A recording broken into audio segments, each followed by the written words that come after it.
Hello student, आप लोग का फिर से स्वागत है आपके अपने चैनल वाणिज्य शिक्षण में। आज मैं आप लोगों को आर्थिक वातावरण की विशेषताएं उनके बारे में बताऊंगी। तो चलिए आइए शुरू करते हैं आर्थिक वातावरण की विशेषताएं। शुरू करने से पहले हमेशा की तरह यही कहना चाहूँगी कि जो मेरे वीडियो को नए देख रहे हैं वो वीडियो को लाइक और चैनल को सब्सक्राइब करना ना भूलें, ताकि वाणिज्य से संबंधित जितनी भी जानकारियाँ हैं वे आप लोगों तक कंटिन्यू पहुँचती रहें। तो चलिए आइए शुरू करते हैं।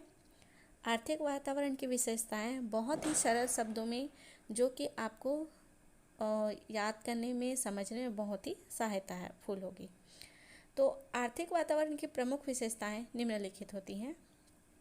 पहला है आर्थिक क्रियाओं से संबंधित, दूसरा पर्यावरण से प्रभावित, तीसरा सरकार द्वारा संचालन, चौथा है आपका आम जनता से संबंधित, पांचवा पूंजी की उपलब्धता, छठवां नियोजित अर्थव्यवस्था और सातवां है आपका नैतिकता। ये जो 7 टॉपिक हैं, अब हम इनको सविस्तार समझेंगे, ताकि आर्थिक वातावरण की जो विशेषताएं हैं उनको बहुत ही आसानी से और सरलता से विस्तार पूर्वक समझा जा सके। तो चलिए आइए शुरू करते हैं आर्थिक वातावरण की विशेषताओं को सविस्तार। सबसे पहले देखेंगे आर्थिक क्रियाओं से संबंधित। आर्थिक वातावरण में मानव की वे समस्त क्रियाएं शामिल होती हैं जो मनुष्य के क्रय विक्रय, उपभोग, व्यय, आय अर्जन आदि से संबंधित होती हैं। सबसे पहले यही कि आर्थिक क्रिया से तात्पर्य है ऐसे कार्य जिससे आर्थिक सहायता प्राप्त हो जिसमें क्रय विक्रय, उपभोग, व्यय, आय अर्जन आदि से संबंधित होती है। तो सबसे पहले इसकी आर्थिक वातावरण का विशेषता यह है कि ये आर्थिक क्रियाओं से संबंधित होती हैं, जुड़ी होती हैं। दूसरा है आपका पर्यावरण से प्रभावित। आर्थिक वातावरण अन्य पर्यावरणों से प्रभावित होते रहता है।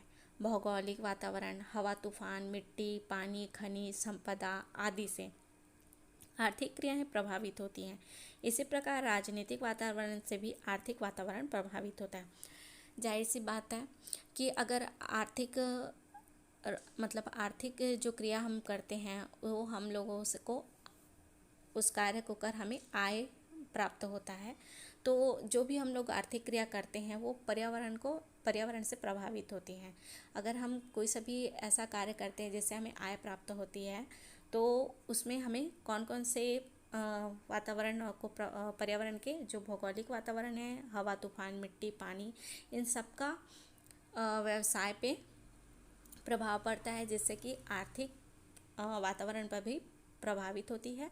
तो ये आपका दूसरा है, पर्यावरण से प्रभावित होता है। क्या प्रभावित होता है? आर्थिक वातावरण। तीसरा है आपका सरकार द्वारा संचालन। आर्थिक वातावरण का संचालन व निर्देशन सरकार द्वारा किया जाता है, क्योंकि वित्त को निर्गमित कर अर्थव्यवस्था के अनुकूल संतुलन बनाने का कार्य सरकार का है। आर्थिक वातावरण की विशेषता यह भी है कि इसका जो आर्थिक वातावरण का जो संचालन है, निर्देशन है, वो कौन करता है? सरकार द्वारा की जाती है। क्योंकि जो भी किसी प्रकार की वित्त की सहायता अगर होती है, निर्गमित कर अर्थव्यवस्था के अनुकूल जो बनाए रखता है संतुलन, वो कौन करता है? यह कार्य सरकार द्वारा होती है। तो सरकार द्वारा संचालन ये भी आर्थिक वातावरण की विशेषताओं में आते हैं। चौथा है आपका आम जनता से संबंधित। आर्थिक वातावरण आम जनता से संबंधित होता है। प्रत्येक सामाजिक मनुष्य आर्थिक वातावरण से दूर नहीं हो सकता। प्रत्येक व्यक्ति धन कमाने की लालसा रखता है। आम जनता से संबंधित होता ही है। आर्थिक वातावरण आम जनता से संबंधित होता है या सामाजिक मनुष्य, प्रत्येक जो सामाजिक मनुष्य है वो आर्थिक वातावरण से दूर नहीं है, अलग नहीं है। प्रत्येक व्यक्ति धन कमाने की लालसा रखता है। पांचवा है आपका पूंजी की उपलब्धता। पूंजी के बगैर तो आर्थिक वातावरण को सोचा भी नहीं जा सकता। चलिए आइए देखते हैं पूंजी की उपलब्धता। पर्याप्त मात्रा में पूंजी उपलब्ध रहने पर समस्त प्राकृतिक एवं मानवीय संसाधनों का उपयोग होने लगता है। इसे राष्ट्रीय आय में जहां वृद्धि होती है, वहां राष्ट्रीय विकास दर में भी वृद्धि होती है। इसमें कहा जा रहा है पूंजी की उपलब्धता, पर्याप्त मात्रा में पूंजी उपलब्ध रहने पर क्या होता है? प्राकृतिक और मानवीय जो संसाधनों का उपयोग होने लगता है, और इससे राष्ट्रीय आय में जहां वृद्धि होती है, वहां राष्ट्रीय विकास दर में भी वृद्धि होने लगती है। छठवां है नियोजित अर्थव्यवस्था। नियोजित अर्थव्यवस्था में समस्त साधनों पर राज्य का अधिकार होता है, क्योंकि नियोजन का कार्य केंद्रीय सत्ता का होता है। इस नियोजन का उद्देश्य आर्थिक एवं सामाजिक विकास करना होता है।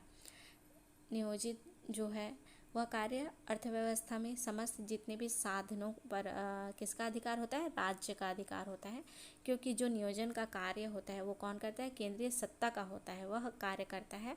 इस नियोजन का उद्देश्य आर्थिक एवं सामाजिक विकास करना होता है। सातवां है और लास्ट है आपका नैतिकता।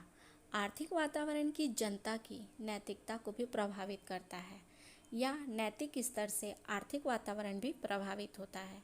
वर्तमान समय में मनी अर्थ कमाने के लिए नैतिक स्तर को भूल जाना आम बात हो गई है। इसमें नैतिकता भी प्रभावित होता है कि आर्थिक वातावरण की की जनता की नैतिकता को भी प्रभावित होता है, या नैतिक स्तर से आर्थिक वातावरण भी प्रभावित होता है, और जो मनी धन कमाने के लिए नैतिक स्तर को भूल जाना आजकल आम बात हो गई है। तो इसी तरह से और भी जानकारियाँ आप लोगों तक पहुँचती रहेंगी, तो चैनल को सब्सक्राइब करना ना भूलें, ताकि वाणिज्य से संबंधित जितनी भी जानकारियाँ हैं वे आप लोगों तक कंटिन्यू पहुँचती रहें। Thank you.